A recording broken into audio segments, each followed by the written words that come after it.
మాట్లాడారు.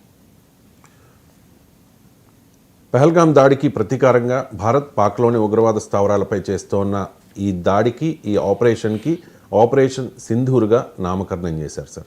ఏంటి సార్ సింధూర్ ప్రత్యేకత ఏంటి? ఎందుకు ఈ పేరు పెట్టాల్సి వచ్చింది? అంటే ప్రతి పేరులో కూడా ఒక సింబాలిజం ఉంటుంది. ఇందులో ఇప్పుడు అంతకుముందు ఆపరేషన్ పరాక్రమ్ అని ఇలా రకరకాల పేర్లు పెట్టాం. మన ఇప్పుడు పాకిస్తాన్ వాడు గోరీ, గజనవి అని ఎందుకు పేర్లు పెట్టారు? ఇండియా పైన దురాక్రమణ చేసిన మధ్యయుగాల దుర్మార్గుల పేర్లు పెట్టుకున్నారు కదా, చాలా గొప్పగా. సో అందువల్ల ఇది సింధూర్ అని పెట్టడంలో ఇండియన్ కల్చరల్ సింబాలిజం ఉంటుంది, ఇండియన్ వార్ సింబాలిజం కూడా ఉంటుంది. అంటే మన పౌరుష ప్రతాపాలకు సింధూరం ఒక ఉదాహరణ కదా. సింధూరం మనకు కవులల్లో, కవిత్వాల్లో కూడా ఉంటుంది చూడండి. సో సింధూరం అనేది పౌరుష ప్రతాపాలకు, యుద్ధభూమికి వెళ్తున్న వారికి, ఈవెన్ ఇంట్లో భార్య, తల్లి కూడా సింధూరంతో తిలకం దిద్ది పంపిస్తారు.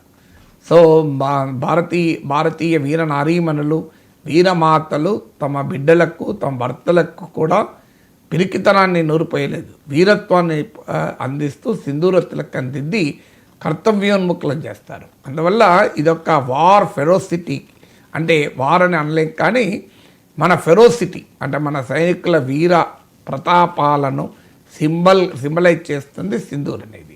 రెండవది ఏంటంటే ఇది కల్చరల్ సింబల్. మీకు ఇక్కడ జరిగిన దాడిలో మీరు పురుషుల్ని అటాక్ చేశారు, ప్రత్యేకంగా ఒక కపుల్ను కూడా అటాక్ చేశారు, హనీమూన్ కపుల్ను. అన్ఫార్చునేట్లీ ఆ మరణించిన వినయ్ నర్వాల్ ఆయన సతీమణి కూడా ట్రోల్ చేస్తున్నారు మన దేశంలో. అదొక దుర్మార్గం అనుకోండి. ఆమె విద్వేషాన్ని పెంచకండి అని పిలిపించింది, అంతే. విద్వేషాన్ని పెంచకండి అని పిలిపించినందుకు ఆమెపై కూడా ట్రోలింగ్ చేశారు. ఎంత అన్యాయం చూడండి, హిమాంక్షి అని. సో అందువల్ల 26 ఏళ్ళ లెఫ్టినెంట్ కల్నల్ పెళ్ళైన కొద్ది రోజులకే హనీమూన్కి వచ్చాడు. సో ఆ సింబల్, ఆ ఫోటో మనకి ఇప్పటికీ కూడా కళ్ళలో మెరుస్తుంది. భర్త శవం పక్కన కొత్తగా పెళ్ళైన పెళ్లి కూతురు లాగా ఉన్న ఆ అమ్మాయి. అందువల్ల సింధూర్ ఏంటంటే మ్యారేజ్లో కూడా వాడతారు. అంటే ఒక రకంగా పహల్గాంలో పాక్ ప్రేరేపిత తీవ్రవాదులు చేసిన నీచ కృత్యాన్ని కూడా సింబలైజ్ చేస్తుంది. సో అందువల్ల మీరు ఎలాంటి పని చేశారు చూడండి, మీరు ఏ రక్తాన్ని చిందించారు, ఎవరిపైన దాడి చేశారు, మీ అమానుష చర్యకు పరాకాష్ఠ ఏంది అనే దానికి కూడా సింబలైజ్ చేస్తుంది. అందువల్ల ఇట్స్ బోత్ కల్చరల్ సింబాలిజం, అదే సమయంలో హీరోయిజానికి కూడా సింబాలిజం. అంటే భారతీయ సాంస్కృతిక సింబల్స్ మనకు అందులో కనబడతాయి. అందువల్ల పేర్లో ఏముంది అని అంటాం, పేర్లో కూడా ఏం చేయాలి, మన కర్తవ్యం ఏంటి, లక్ష్యం ఏంటి అనేది కూడా రిఫ్లెక్ట్ అవుతుంది కదా. India strength, as we will attack, we will respond with strength అన్నాం మనం. పాకిస్తాన్ వాడు చేసింది పిరికి పంద చర్య. అది ఆ నిరాయుధులపైన దాడి చేయడం పౌరుషత్వం అనిపించుకోదు, నిరాయుధులపైన దాడి చేయడం వీరత్వం అనిపించుకోదు.